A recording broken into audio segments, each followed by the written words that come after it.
अमरावती जिल्ह्यातील बडनेरा येथील प्राध्यापक Ram Meghe institute of technology and research centre मध्ये एक महत्त्वपूर्ण आणि अभिमानास्पद क्षण साकारला गेलाय।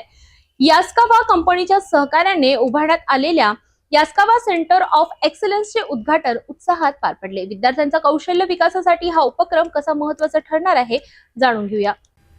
बडनेरा येथील प्राध्यापक Ram Meghe institute of technology and research centre येथे यास्कावा सेंटर ऑफ एक्सलन्सचा उद्घाटन समारंभ दिमाखात पार पडला। विदर्भ युवक कल्याण सोसायटीच्या वतीने या कार्यक्रमाचे आयोजन करण्यात आले होते। कार्यक्रमाच्या अध्यक्षस्थानी संस्थेचे अध्यक्ष डॉक्टर नितीन धांडे होते, तर प्रमुख पाहुणे म्हणून यास्कावा इंडिया प्रायव्हेट लिमिटेडचे मुख्य कार्यकारी अधिकारी अजय गुर्जर उपस्थित होते। त्यांच्या हस्ते या अत्याधुनिक सेंटरचे उद्घाटन करण्यात आले। कार्यक्रमाची सुरुवात सरस्वती पूजनाने झाली आणि त्यानंतर मान्यवरांचे पुष्पगुच्छ देऊन स्वागत करण्यात आले। यावेळी बोलताना मान्यवरांनी विद्यार्थ्यांना उद्योगाभिमुख शिक्षणाची गरज अधोरेखित केली। रोबोटिक्स आणि आधुनिक तंत्रज्ञान क्षेत्रात कौशल्य विकसित करण्यासाठी अशा सेंटरची भूमिका अत्यंत महत्त्वाची असल्याचे त्यांनी सांगितले। यास्कावा कंपनीच्या सहकार्याने उभारलेले हे सेंटर विद्यार्थ्यांना प्रत्यक्ष प्रशिक्षण, संशोधन आणि नवोन्मेषासाठी नवी दिशा देणार आहे। यावेळी रोबोटचे प्रात्यक्षिक सादर करण्यात आले, ज्यामुळे उपस्थितांचे विशेष आकर्षण निर्माण झाले। कार्यक्रमात संस्थेचे उपाध्यक्ष ॲडव्होकेट उदय देशमुख, प्राध्यापक डॉक्टर हेमंत देशमुख, सचिव युवराज सिंह चौधरी यांच्यासह अनेक पदाधिकारी, प्राचार्य डॉक्टर गजेंद्र बामनोटे, प्राध्यापक, कर्मचारी आणि मोठ्या संख्येने विद्यार्थी उपस्थित होते। कार्यक्रमाच्या शेवटी आयोजकांनी सर्व उपस्थितांचे आभार मानले। हा उपक्रम विद्यार्थ्यांसाठी प्रेरणादायी ठरला असून संस्थेच्या प्रगतीच्या दिशेने एक महत्त्वपूर्ण पाऊल मानले जात आहे। मी प्राध्यापक doctor Mangesh Gurde, Yaskawa centre of excellence, professor Ram Meghe institute of technology and research बडनेराचा केंद्र प्रमुख।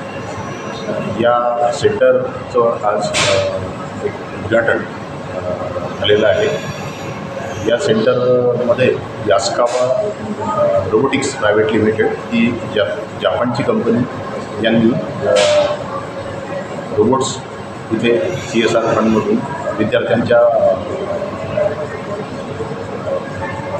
मदतीसाठी इथे प्रस्तावित केलेले आहेत। आमच्या कॉलेजमधील 1990चे माजी विद्यार्थी श्री अजय गुर्जर हे भारतातील या कंपनीचे प्रमुख आहेत आणि ते या महाविद्यालयाचे माजी विद्यार्थी असल्यामुळे त्यांनी इथे या विदर्भात भागातील सर्व तांत्रिक शिक्षण घेणाऱ्या विद्यार्थ्यांच्या दृष्टीने आणि उद्योगांमध्ये काम करणाऱ्या तांत्रिक मनुष्यबळाच्या फायद्यासाठी हे सेंटर इथे त्यांनी प्रस्तावित करण्याचं सूचित केलं होतं।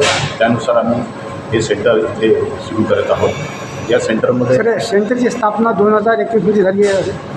हां, या सेंटरची सुरुवात 2021 कोरोना काळात आम्ही सुरू केली आणि त्यानंतर आज 5 वर्षात या सेंटरची डेव्हलपमेंट आहे ती सुरू आहे।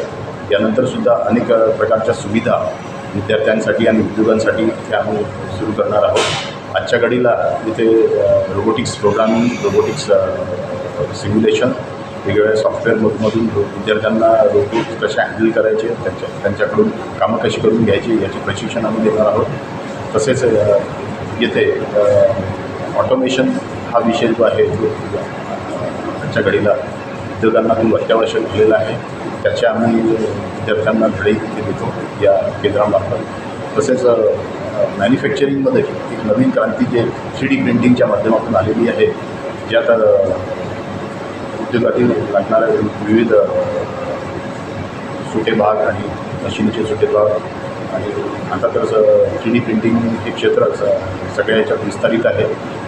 मेडिकल फील्डमध्ये सुद्धा ऑर्गन प्रिंटिंग वगैरे असे नवीन यातून मार्ग निघत आहेत। तर हे 3D प्रिंटिंगचं सेंटरसुद्धा आम्ही इथे प्रस्तावित केलेलं आहे। एकंदरीत आजच्या घडीला जे उद्योगाला अद्ययावत तंत्रज्ञान लागतं ते सगळं इथे आम्ही उपलब्ध करून देत आहोत आणि येथील विद्यार्थ्यांसाठी वेगवेगळे इथे ट्रेनिंग कोर्सेस आणि प्रात्यक्षिकं आम्ही याद्वारे इथे घेऊन विदर्भातील कुशल मनुष्यबळ विकसित करण्यासाठी आमचे कॉलेजचे योगदान देण्याचा आम्ही या केंद्राद्वारे प्रयत्न करीत आहोत। आमच्या विदर्भ वेलफेअर सोसायटीची व्यवस्थापन तसेच आमच्या महाविद्यालयातील सर्व प्राध्यापक आणि प्राचार्य आणि आमच्या आहे सहाय्यक मनुष्यबळ आमच्या कॉलेजला हे सगळं या सेंटरसाठी मागच्या 3 महिन्यापासून झटत होते. आणि आज हे सेंटर यद्दगाव सेंटर म्हणून विदर्भातील एक नावाजलेलं सेंटर म्हणून उभं राहिलेलं आहे. आपण सगळ्यांनी आणि सर्व तांत्रिक क्षेत्रात काम करणाऱ्या विद्यार्थ्यांनी याचा फायदा घ्यावा असे आवाहन मी यावेळी करतो. रोबोटिक्स आणि आधुनिक तंत्रज्ञानाच्या दिशेने विद्यार्थ्यांना सक्षम बनविणारा हा उपक्रम निश्चितच भविष्यात मोठी झेप घेण्यास मदत करणार आहे.